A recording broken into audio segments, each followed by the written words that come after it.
Fox 2 News at 7 on KTVU Plus starts now. Well, the California State Treasurer is cutting some ties with Wells Fargo.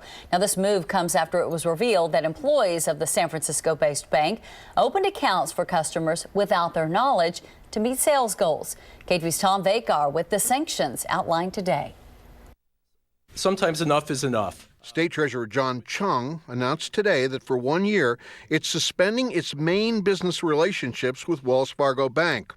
They're the ones the bank makes the most money on. Wells Fargo's venal abuse of its customers. The state will not invest in Wells Fargo securities, nor will it allow Wells Fargo to be the broker or dealer for state financial instruments, nor will it allow it to be permitted to finance state bonds.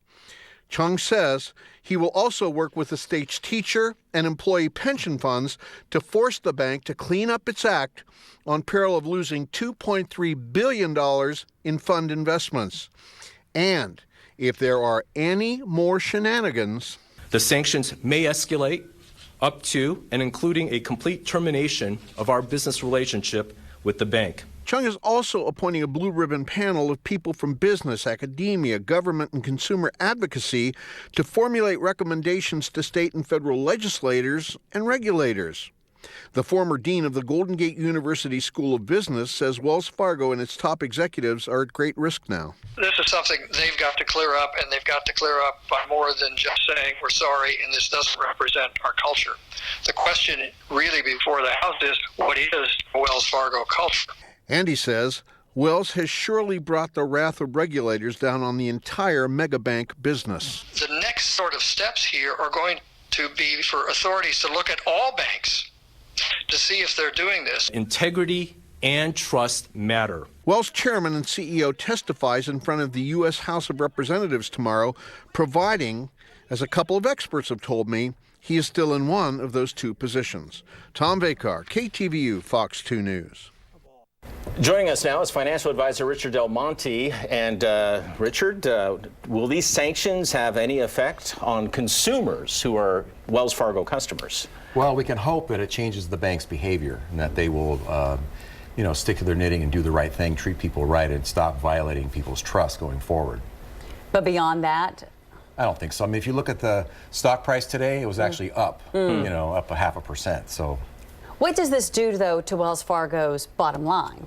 It's going to cost them profit, no question. I mean, it's a significant hit, and the loss of confidence. There's going to be a lot of people that are going to be leaving the bank, saying, "I've had it. I'm not going to have my money with this bank anymore," and so it'll definitely hurt. It's going to. And there may be more states and other government entities and companies that decide to cut ties with them as well. And if they do that, what are the implications? It hurts. It hurts, but it's a big company. It's a big conglomerate. They do have a lot of goodwill, based on their 170-year track record of being an icon in the Bay Area. So we'll have to see what happens. Could this have a ripple effect on other banks, and maybe they might take a second look at how they do business so that they don't find themselves in the same situation? You got to be thinking that they will. And I actually wonder if this is just the tip of the iceberg, if the same stories are going to be coming out, from other banks in the days ahead. It's just we don't know.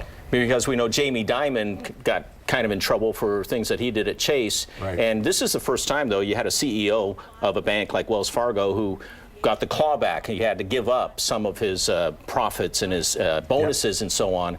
Could that change the culture of these banks, that the feds and the state governments start putting pressure on them and say, you can't keep doing this? Whenever there's incentive-based compensation involved, you're going to have this keep coming up. I mean, you saw we had the mortgage crisis a few years ago, and then everybody gets chastised and they come back, and then now it's happening again.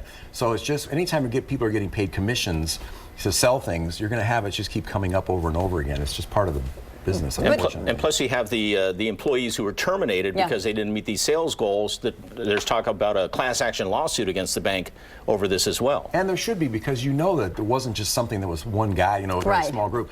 There was a wink and a nod going on throughout that organization. They were allowing it to happen.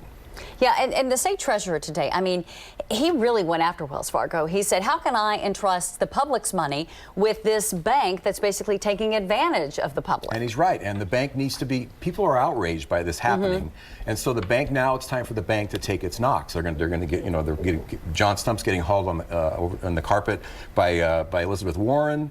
now John Chang. I mean, this is going to be happening, and they deserve it. Yeah, but the fact that you said the stock price rose today, I think that's also telling. It's really sad. It's really sad. All right, Richard Delmonte, thank you so much for your expertise. Appreciate it. Sure thing. The state's action against Wells Fargo comes just days after San Francisco, the city of San Francisco, dropped the bank from one of its programs.